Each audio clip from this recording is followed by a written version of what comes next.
प्रेत से उस विशेष बात का वचन देते हुए कहा, अवश्य मैं प्रभु श्री राम से मिलने के लिए मुझसे जो कुछ भी संभव हो पाएगा मैं वो करूंगा।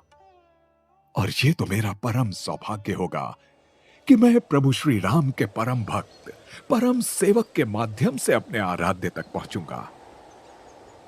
इन सब के बाद वो प्रेत उस स्थान से अंतर्ध्यान हो जाता है।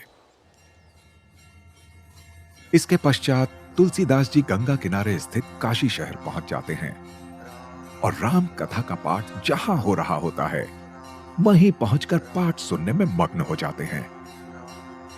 परंतु राम कथा के दौरान भी उनका ध्यान पूर्ण रूप से हनुमान जी को पहचानने में ही जुटा रहता है। और कई दिनों तक चल रहे उस राम कथा के पाठ में तुलसीदास प्रतिदिन आते हैं, परंतु उनकी हनुमान जी से भेंट नहीं हो पाती। राम कथा सुनते हुए सब लोग प्रभु श्री राम नाम की धुनी में रमे हुए हैं। किसी को अपना विवेक तक नहीं है।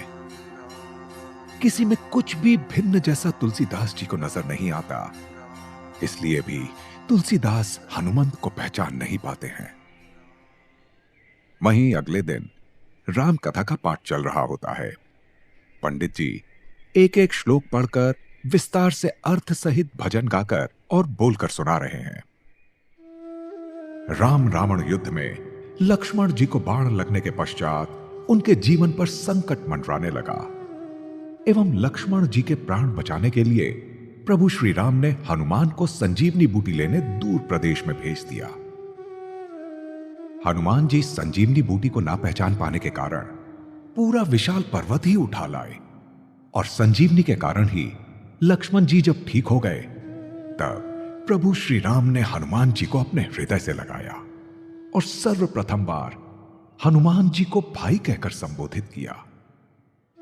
हनुमंत, तुम मेरे भाई हो।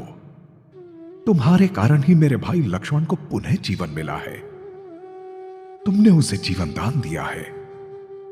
तुमने हम पर उपकार किया है हनुमान।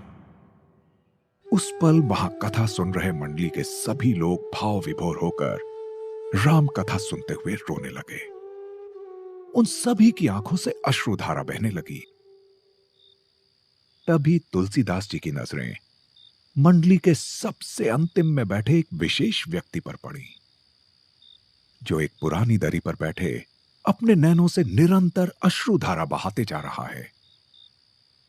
और उस व्यक्ति पर बीते कुछ दिनों से तुलसीदास की नजरें गई ही नहीं थी, क्योंकि यह व्यक्ति एक साधारण सा फकीर था जो अपनी देह पर फटा चिथड़ा ओढ़े बैठा था। मगर इसके अतिरिक्त भी उसके मुख पर एक विस्मयी तेज नजर आ रहा था।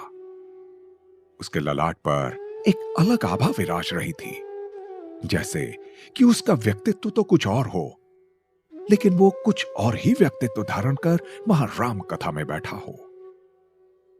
और इस कारण से तुलसीदास के मन में उस फकीर को देखकर एक व्याकुलता उत्पन्न हुई, क्योंकि सबके बीच रहकर भी सबसे अलग थलग रहने वाला यह व्यक्ति उन्हें कहीं ना कहीं किसी की याद दिला रहा था। और उस क्षण स्वयं से ही तुलसीदास एक प्रश्न कर बैठे, कहीं यही हनुमंत तो नहीं? कंचन बरन बिराज सुबेसा, कानन कुंडल कुंचित केसा। परंतु हनुमान अपने वर्णन के बिल्कुल विपरीत अपनी काया को संपूर्ण रूप से एक फकीर के वेश में ढालकर वहां राम कथा सुनने आए हुए थे। और प्रतिदिन जब तक राम कथा का पाठ होता रहता, अपने सिर को झुकाए हुए वे अपने आंखों से अश्रुधारा बहाए हुए वहां चुपचाप बैठे राम कथा सुनते रहते। हनुमंत ऐसा इसलिए भी करते थे क्योंकि राम कथा में सबका ध्यान पाठ पर रहे, न कि उनका ध्यान उनकी ओर जाए। वहीं तुलसीदास जी आखिर अपने हनुमंत को पहचान ही गए, क्योंकि पूरी कथा में सबसे पहले आने वाले और सबसे आखिर में जाने वाले व्यक्ति यही थे, जो फकीर के भेष में यहां आया करते थे। और इसी विशेष बात की ओर उस वट वृक्ष के प्रेत ने भी तुलसीदास जी को संकेत दिया था। और फिर राम कथा शेष होने के उपरांत सबके चले जाने के बाद तुलसीदास उस फकीर के निकट पहुंच गए। तभी तुलसीदास को अपने पास आता देखकर फकीर ने उन्हें वहां से टालने के लिए कहा, जाओ जाओ, कल फिर आना कथा में, अभी जाओ। इस पर तुलसीदास जी उन्हें कहते हैं, तो फिर आप क्यों नहीं जाते?